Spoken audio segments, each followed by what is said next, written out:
हरियाणा के माननीय मुख्यमंत्री मनोहर लाल जी,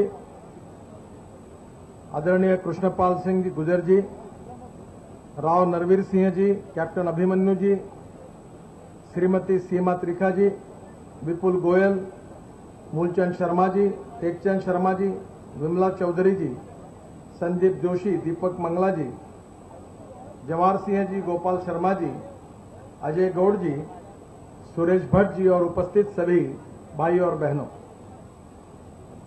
आज का यह उद्घाटन समारोह निश्चित रूप से हम सबके ध्यान में रहेगा, क्योंकि ये जो ईस्टर्ली और वेस्टर्ली बाईपास था, यह ऐसा रोड है कि जिसमें सुप्रीम कोर्ट को भी इंटरवेन करना पड़ा। सुप्रीम कोर्ट इसका मॉनिटरिंग कर रहा था और सुप्रीम कोर्ट ने भूरेलाल जी के नेतृत्व में एक समिति भी नियुक्त की थी। मैं जब मंत्री बना तो 2 बार मनोहर लाल जी को और उनके अधिकारियों को मैंने अपने ऑफिस में आमंत्रित किया था, और स्वाभाविक रूप से ये रोड का महत्व ये है कि ये अगर ईस्टर्ली और वेस्टर्ली बाईपास अगर बन जाएगा तो दिल्ली का 50% ट्रैफिक जाम और पोल्यूशन कम हो जाएगा। इतनी बड़ी ताकत इस रोड में है, और इसलिए एक प्रकार से ये रोड बनने से आपके क्षेत्र में विकास की गति भी बढ़ेगी। अमेरिकन प्रेसिडेंट जॉन केनेडी का वाक्य का मैं अक्सर उल्लेख करता हूं। उन्होंने कहा था कि American roads are not good because America is rich, but America is rich because American roads are good. Road बनने से विकास होता है, प्रॉस्पेरिटी आती है, किसान अपना माल शहरों तक ले जा सकता है और गांव में भी समृद्धता और संपन्नता आती है। और इसलिए मनोहर लाल जी के नेतृत्व में बीच में एक कार्यक्रम में शरीक होने का सौभाग्य मुझे मिला कि हरियाणा में इन्वेस्ट करने के लिए उन्होंने एक बहुत बड़े कार्यक्रम का आयोजन किया था, और उसके लिए मैं मनोहर लाल जी को और फाइनेंस मिनिस्टर अभिमन्यु जी को बहुत बहुत धन्यवाद दूंगा कि हरियाणा का विकास हो, इसलिए दुनिया भर से काफी बड़ी लाखों करोड़ों की इन्वेस्टमेंट हरियाणा के विकास के लिए लाने में मनोहर लाल जी यशस्वी हुए। इसलिए मैं उनको बहुत बहुत धन्यवाद देता हूं, उनका अभिनंदन करता हूं। आप समझेंगे इन्वेस्टमेंट आने से क्या होगा। इन्वेस्टमेंट आएगी, उद्योग आएंगे तो रोजगार निर्माण होगा। रोजगार, बेरोजगारों को अगर रोजगार मिलेगा तो राज्य का उत्पन्न बढ़ेगा और राज्य की गरीबी दूर होगी। और इसलिए हमारे देश में हम ऐसी आर्थिक नीति को अपनाना चाहते हैं कि जो गांव, गरीब, मजदूर और किसान का कल्याण करे। मैं किसान हूं और स्वाभाविक रूप से किसानों की हालत अच्छी नहीं है। गेहूं, चावल को, गन्ने को, शुगर को जो कीमत मिलनी चाहिए वो नहीं मिल पा रही है। हमारे सरकार ने यह तय किया है कि इस किसान यूरिया यूज करता है तो इस यूरिया से, कोयले से यूरिया बनाएंगे, और हम चाबार में एक पोर्ट बना रहे हैं, वहां $2 के भाव से गैस उपलब्ध है। हमारे देश में $15 से $20 से हम गैस से यूरिया बनाते हैं। हम कोशिश कर रहे हैं कि अगर ईरान में, चाबार में अगर हमने गैस से यूरिया बनाया तो दिल्ली से मुंबई जितना डिस्टेंस है उससे भी कम डिस्टेंस कांडला से चाबार के बीच में है, और यूरिया की कीमत 50% से कम हो जाएगी और हमारे किसानों को बहुत बड़ी राहत मिलेगी। बहनों और भाइयों, रोड अच्छे बनेंगे, किसानों के लिए उसका फायदा होगा। और इसलिए राष्ट्रीय महामार्ग का जब मैं मंत्री बना, हमारी सरकार आई, तब 2 किलोमीटर पर डे रोड बनते थे। आज मुझे खुशी हो रही कि आज मैं खड़ा हूं, आज 20 किलोमीटर पर डे हम रोड कंस्ट्रक्शन कर रहे हैं। अभी तक हमने 18,000 किलोमीटर, 1,50,000 करोड़ के रोड के ऑर्डर दे दिए हैं। और जब 26 मई को हमारी सरकार को 2 साल पूरे होंगे, तब मेरा विश्वास है कि हम 2 लाख करोड़ के हाईवे के कामों के कॉन्ट्रैक्ट दे चुके होंगे। और इतना ही नहीं कि मैं जब लाखों करोड़ की बात करता हूं तो आप लोग मुझे जानते नहीं, तो लोग मुझे पूछते हैं कि यह कैसे होगा।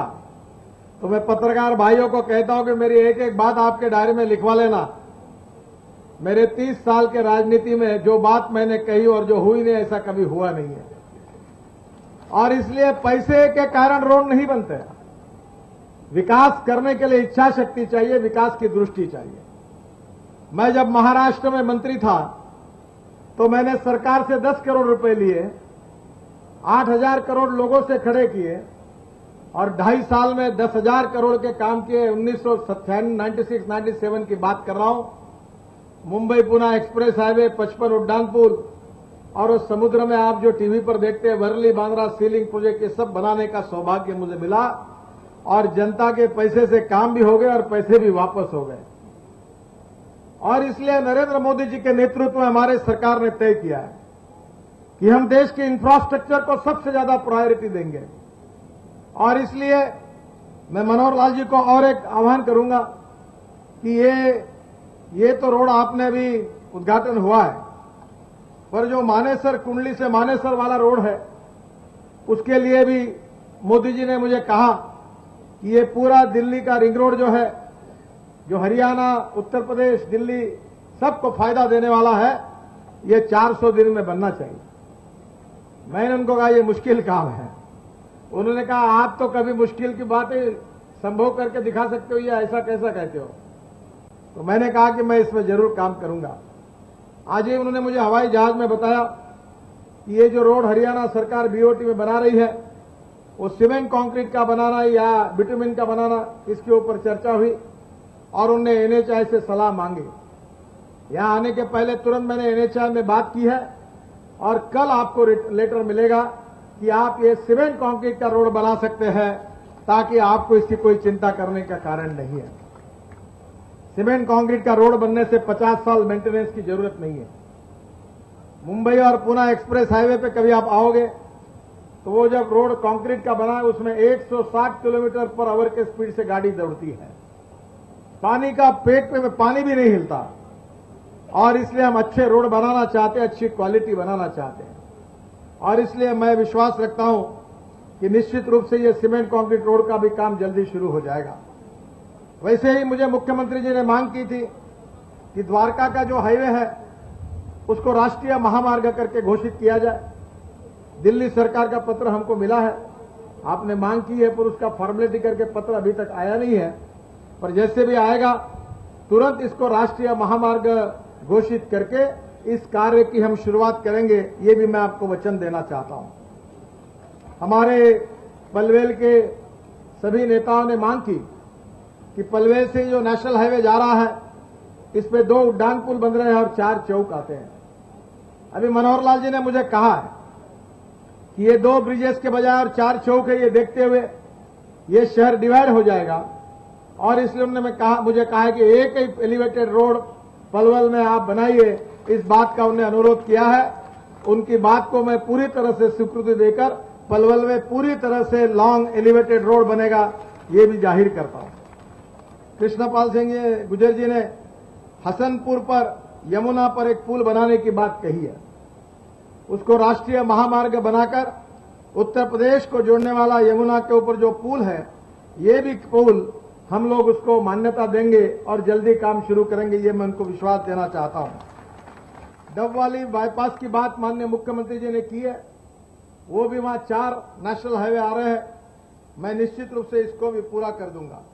इसको भी हम लोग बाईपास घोषित करके ये काम निश्चित रूप से पूरा होगा। मैं मनोहर लाल जी को कह रहा था कि अब ऐसी स्थिति आएगी कि आप मेरे पास कभी रोड के काम के लिए आपको आगे आने की जरूरत ही नहीं पड़ेगी। हमारे मंत्री जी उपस्थित है, जो जो बातें उन्होंने कही उतनी हमने पूरी की है। हम देश में 2 लाख करोड़ के रोड के काम 26 मई के पहले शुरू करेंगे और 60,000 करोड़ के काम हम इनलैंड वाटरवेज और हमारे पोर्ट और शिपिंग में कर रहे हैं। मैं आपको सपना नहीं दिखा रहा हूं, मैं आपको विश्वास दिला रहा हूं कि 6 महीने के अंदर हम यमुना में 3 मीटर का पानी मेंटेन करते हुए फर्स्ट फेज में एक जो हरियाणा का गांव है, कौन सा, लाला या पाला, क्या नाम है, पल्ला से वजीराबाद हम लोग इनलैंड वाटरवेज की शुरुआत आपके हाथ से 6 महीने के अंदर शुरू कर देंगे। ये भी विश्वास मैं आपको देना चाहता हूं। मैं चाहता हूं कि दिल्ली में आए हुए टूरिस्ट हमारे यमुना में कैटरमैरन, हॉवरक्राफ्ट और सी प्लेन में बैठे और वहां से पानी से उड़कर आगरा पहुंचे। अब वो दिन दूर नहीं है कि हम लोग वहां 45 मीटर विड्थ का करीब 3 मीटर ड्राफ्ट रहेगा, ऐसा पानी साल भर मेंटेन करेंगे। इस पानी से किसानों को भी फायदा होगा। जैसे एयरपोर्ट बने हैं, बस पोर्ट बने, वैसे वाटर पोर्ट बनेंगे। जो गंदा पानी दिल्ली का आता है उसके लिए रिसाइकलिंग प्लांट डालने के लिए दिल्ली की सरकार काम कर रही है। डीडीए जो रिवर साइड डेवलपमेंट का काम कर रही है, ये भी काम अब भारत सरकार ने और विशेष रूप से हमारी संसद ने 111 वाटरवेज को मान्यता दी है। इसका भी काम जल्दी शुरू करने का हमारा प्रयास है। हम पानी पर उतरने वाले हवाई जहाज लेकर आ रहे हैं और इसके कारण भी टूरिज्म को बहुत बढ़ावा मिलेगा। हमने मुंबई में एक बस खरीदी की है जेएनपीटी में, जो पानी पे भी चलती है और रोड पर भी चलती है। टेक्नोलॉजी, इनोवेशन, एंटरप्रेन्योरशिप, रिसर्च, ये भारत का भविष्य है और इसलिए भारत को हमको आगे ले जाना है। मुझे खुशी है हमारी सरकार आने के बाद हमारे 12 मेजर पोर्ट और उसके साथ साथ हमारी 3 flagship organisation, Cochin shipyard, shipping corporation of India, dredging corporation of India, 15 को मिलकर इस साल पहली साल देश के इतिहास में हमारे नरेंद्र मोदी जी के नेतृत्व में ये हमारे इतिहास का पहला साल है कि हमको 6,000 करोड़ रुपए मुनाफा हुआ है। बिजनेस, व्यापार की स्थिति अच्छी नहीं है। अगले साल 10,000 करोड़ का प्रॉफिट होगा। हमने हमारे फिक्स डिपॉजिट बाहर निकाले हैं, जो क्रेडिटर्स है वो बाहर निकाले हैं। 50,000 करोड़ रुपए हमारे पास है। 4,000 करोड़ रुपए हमारा टर्नओवर डॉलर में है। एक जापान की बैंक ने हमको 2% के ब्याज से 50,000 करोड़ देने का वादा किया है। 1 लाख करोड़ रुपए हम लोग इनलैंड वाटरवेज में इन्वेस्ट करने वाले हैं, जिससे देश की तस्वीर बदल जाएगी। आपको पता नहीं होगा कि रोड से जाने में अगर 1.5 रुपया खर्चा आता है, रेलवे से जाने में अगर 1 रुपया खर्चा आता है, तो पानी से जाने में केवल 20 से 25 पैसे खर्चा आता है। चाइना में 47% पैसेंजर और माल इसका ट्रैफिक जो है, गुड्स ट्रैफिक, ये पानी पर है। कोरिया और जापान में 43-44% है। यूरोपियन देश जर्मनी, फ्रांस, इटली, यहां 40% से ज्यादा पैसेंजर और गुड्स ट्रैफिक पानी पर है और हमारे देश में केवल 3.5% है। हमने जैसा राष्ट्रीय महामार्ग का नेटवर्क खड़ा किया है, वैसे अब पानी का नेटवर्क खड़ा करने के पीछे हम लगे हैं। मैं जब मंत्री बना तो हमारे राष्ट्रीय महामार्ग केवल 96,000 किलोमीटर थे। देश में 52 लाख किलोमीटर की रोड लेंथ है। इसमें से राष्ट्रीय महामार्ग केवल 96,000 किलोमीटर में 2% राष्ट्रीय महामार्ग था और देश का 40% ट्रैफिक राष्ट्रीय महामार्ग पर था। हर साल 5 लाख एक्सीडेंट होते हैं, 1.5 लाख लोगों की मृत्यु हो जाती है और 3 लाख लोगों के हाथ पैर टूट जाते हैं। हमने निर्णय किया कि 96,000 किलोमीटर के राष्ट्रीय महामार्ग को अब हम 2 लाख किलोमीटर बनाएंगे, ताकि इस देश का 80% ट्रैफिक राष्ट्रीय महामार्ग पर चलेगा और 5 लाख एक्सीडेंट का प्रमाण हम 50% से लाएंगे और लाखों लोगों की जान बचाने की हम कोशिश करेंगे। मेरा विश्वास है कि हम इलेक्ट्रिक कार ला रहे हैं, हम इथेनॉल, बायोडीजल और बायो सीएनजी पर गाड़ी या बसेस चला रहे हैं। मैं मनोहर लाल जी से अनुरोध करूंगा कि हरियाणा के बड़े बड़े शहरों में गंदा पानी है। मैं नागपुर से हूं। मैंने अपने शहर का टॉयलेट का पानी 18 करोड़ रुपए पर साल रॉयल्टी के हिसाब से महाराष्ट्र सरकार को बेच दिया है। वो पावर जनरेशन के लिए उपयोग आ रहा है। अब उस पानी से हम लोग मीथेन निकाल रहे हैं। मीथेन से CO2 अलग करके बायो सीएनजी निकालकर हम 100 buses, air condition buses Nagpur की उस बायो सीएनजी पर चला रहे हैं। 50 बसेस इथेनॉल पर चलती है, जो किसान तैयार करता है। आने वाले समय में टेक्नोलॉजी बदल रही है, ट्रांसपोर्ट के माध्यम भी बदल रहे हैं। मुझे और एक खुशी है कि देश का एक पहला प्रोजेक्ट, इनोवेटिव प्रोजेक्ट, हम धौला कुआं से मानेसर तक बना रहे हैं। आज ही अभी मुझे दिया है, ये इसका पहला स्टेज जो है 12.3 किलोमीटर, ये हवा में आप चलोगे, बड़े बड़े पिलर रहेंगे, उसके ऊपर हवा में पॉइंट्स चलेंगे, एयर कंडीशन पॉइंट्स होंगे, मेट्रो के स्पीड से चलेंगे और ये जो है ये तो आपको पता भी नहीं चलेगा कि कब आप पहुंच रहे हैं। और ये पहला इसका डिजाइन भी हमने बनाया है, इसका टेंडर भी निकला है और मैं आपको विश्वास देना चाहता हूं कि ये काम 1 जून के पहले हम हरियाणा में शुरू कर रहे हैं और इसमें से आप हवा में चलते जाओगे और वो पवन के कारण ना धुआं होगा ना पोल्यूशन होगा और इसका कैपिटल कॉस्ट मेट्रो की 250 रुपए पर किलोमीटर है। हमने जो टेक्नोलॉजी ढूंढी उसकी कॉस्ट को 50 करोड़ पर किलोमीटर है। और मनोहर लाल जी, अगर ये सक्सेसफुल हुआ तो ये पूरा आपका जो रिंग रोड है, ये पूरे रिंग रोड को एक चक्कर हम ये हमारे मेट्रिनो सिस्टम के भी लगा देंगे तो कम पैसे पे इलेक्ट्रिक पर लोग कहां से कहां पहुंचे पता भी नहीं चल जाएगा और प्रदूषण से मुक्ति मिलेगी और ट्रैफिक जाम से मुक्ति मिलेगी। मेरा विश्वास है कि हरियाणा एक प्रगतिशील, समृद्ध और संपन्न राज्य है। आने वाले समय में हमको हरियाणा को मनोहर लाल जी के नेतृत्व में आप आगे जा रहे हैं। गांव, गरीब, मजदूर, किसान के कल्याण की बात सरकार सोच रही है। अच्छे रोड बनने चाहिए, इंडस्ट्री आनी चाहिए, इन्वेस्टमेंट होनी चाहिए, बेरोजगारों को रोजगार मिलना चाहिए और उसके साथ साथ हरियाणा को एक प्रगतिशील, समृद्ध, संपन्न राज्य करके पहले नंबर पर पहुंचाने का कार्य आप कर रहे हैं। आप बड़े नसीबवान हैं कि आपके यहां 96% इरिगेशन है। मैं जिस राज्य से आता हूं वहां किसान आत्महत्या कर रहे हैं। हमारे 18.5% केवल हमारा इरिगेशन है। अब पानी की किल्लत है, पर आपके पास पानी ही पानी है।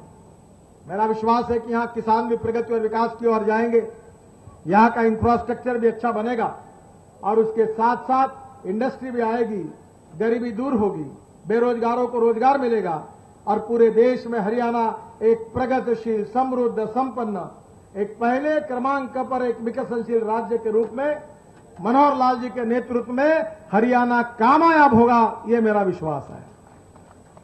मैं बहुत बहुत बधाई देता हूं कि आपने एक कठिन प्रोजेक्ट को, जो कोर्ट में अटका हुआ था, कॉन्ट्रैक्टर चला गया था, समस्याएं जटिल बनी हुई थी, कॉस्ट बढ़ चुकी थी, प्रश्न गंभीर थे, पर मनोहर लाल जी ने इसमें ध्यान दिया। सुप्रीम कोर्ट को बहुत खुशी होगी कि उन्होंने जो आदेश दिया उसका पालन हरियाणा के सरकार ने किया है। मैं फिर से एक बार देश की जनता की ओर से, दिल्ली की जनता की ओर से, उत्तर प्रदेश और हरियाणा की जनता की ओर से आप ट्रैफिक जाम से जो मुक्ति दिलाने का एक बड़ा काम आपने किया है, इसलिए बहुत बहुत धन्यवाद आपको देता हूं और इसके लिए शुभकामनाएं भी देता हूं। और आपने जो जो बातें कही है, जो वादे मैंने किए हैं, वो मैं पूरी करूंगा, यही विश्वास देकर अपनी भाषण को पूर्ण विराम देता हूं। धन्यवाद।